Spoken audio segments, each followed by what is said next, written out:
Good morning, everybody, and thank you for being here today. Go ahead and like and share the post, and then we will pick it up in the 106th Psalm. Psalm 106, beginning in verse 28. Psalm 106, verse 28. Hope you're having a good day so far, and hope that our time together today will be a challenge to you and encouragement um, as we continue to look at this psalm that is a little depressing in some ways because it's a psalm that lists all the way, or not all the ways, but many of the ways that Israel had failed to be faithful to God. And what makes it particularly disturbing is that we just finished the 105th Psalm that describes not all the ways, but many of the ways that God had been faithful to Israel. And so it's a good lesson for us as well, because we know of God's faithfulness, and it is a challenge to us to be faithful and obedient to Him in return. And so we're picking up in verse 28 today, and we looked yesterday. The psalmist described how they complained against God, how they willfully. Defiantly chose to be disobedient. Again, not a slip of the foot, not a mistake, but a conscious choice to be disobedient. And so he's going to continue to go through itemizing many of their failures and their disobedience and unfaithfulness to God. And so we pick up in verse 28 today, and it says they continued.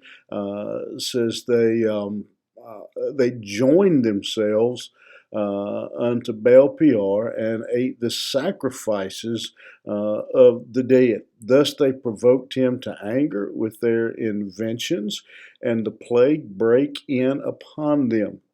Then stood up Phinehas and executed judgment, and so the plague was stayed, and that was counted unto him for righteousness unto all generations forevermore. And so the psalmist again continuing to describe the disobedience of Israel. And here he describes one incident that is just one of a number of times that could have been called out for a similar action, and that is the alliances that they chose to make. The immorality and idolatry that they chose to allow into their camp.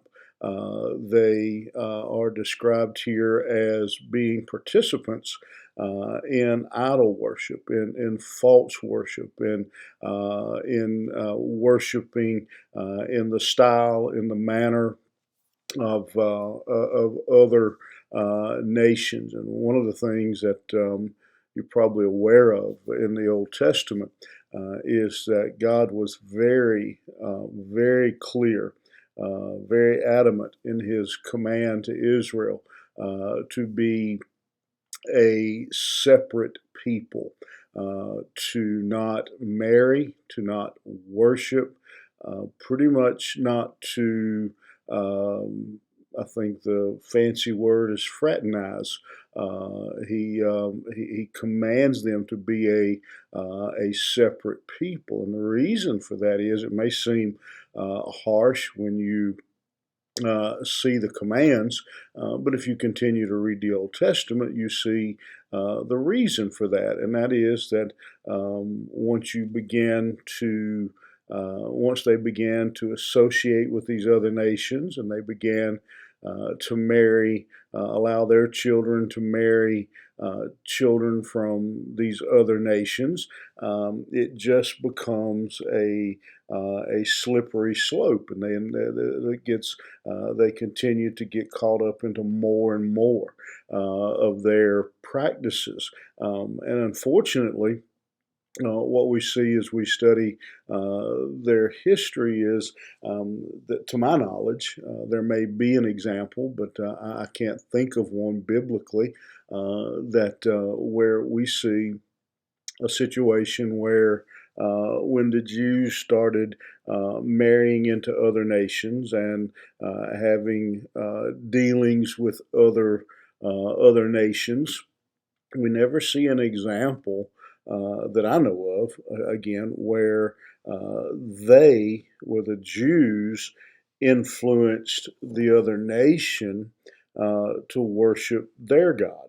It seems to always have been a situation where the Jews, when they started intermarriage, when they started these dealings with other nations, that they would end up worshiping and being involved in the false worship of the other nation, of living the lifestyle of the other people.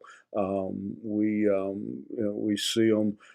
We see examples of them committing adultery, fornication with the women of other nations, and for example, the god that is mentioned here, Baal Peor, is a Moabite goddess, god from Moab, and we know that Numbers teaches us, Hosea shares with us that the Israelites began to have immoral activity with the women of Moab. And because of that, verse 29 tells us that God was angry. They provoked him to anger with their inventions. And if we study in the Old Testament, we discover that, as it describes here, a plague that comes upon the people that took 24,000 lives. But Phineas, who was a priest, he stands up against the evil, against the wickedness, and he is one who stands for right, stands for righteousness. We read again in the Old Testament, in the book of Numbers, how one of the Israeli men actually brought a foreign woman in to the tabernacle. And again, Phineas ends up he kills the man. He himself kills this man who is guilty of such a horrible sin, and the woman. And because of that, the plague was stopped. And again, because Phineas stood up for righteousness, was bold in his faith. We see he is recognized here as a example for all generations to come. And so it is again, this is somewhat of a I don't know what adjective you'd use to describe this story. It's not a real cheerful, happy story, but it is a reminder to us of a couple things, I believe. One is again the seriousness of faithfulness, the seriousness, how seriously God takes being obedient, following his command.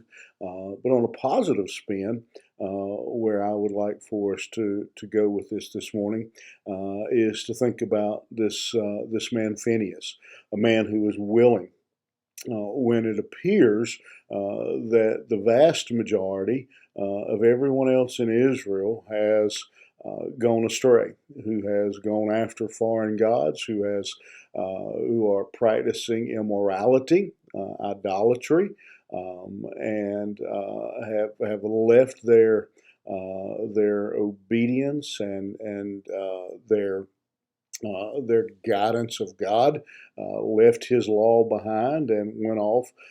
Again, it says here, that phrase is interesting to me, their own inventions that they had went off in this manner. But one man took a stand, and one man stopped the plague. One man became a testimony for generations to come. And so this morning, as we look at this psalm, my challenge to each person watching today, listening, is that I want to be that man. Let's let that be our prayer. I want to be that man. I want to be that woman, the one that stands in spite of, in the face of immorality, in the face of the majority, it appears, around us of our world who has abandoned the law of God. I want to be one of those men that stand up for the truth. I want, even when it's hard, even when everyone else is opposed and going in a different direction. I want to be that man. And so our challenge today for us is, would you take that challenge with me? Would you pray that prayer? Lord, help me to be that man. Help me to be that woman that will stand for you, that will stand for righteousness, that will stand up for truth and your word, despite everyone else and the path that they are going. They may be everyone else. It may not be popular, but I want to be that kind of man. I hope that'll challenge you today. We need those kind of men and women in our society. All right, have a great day, and we'll see you back here tomorrow morning.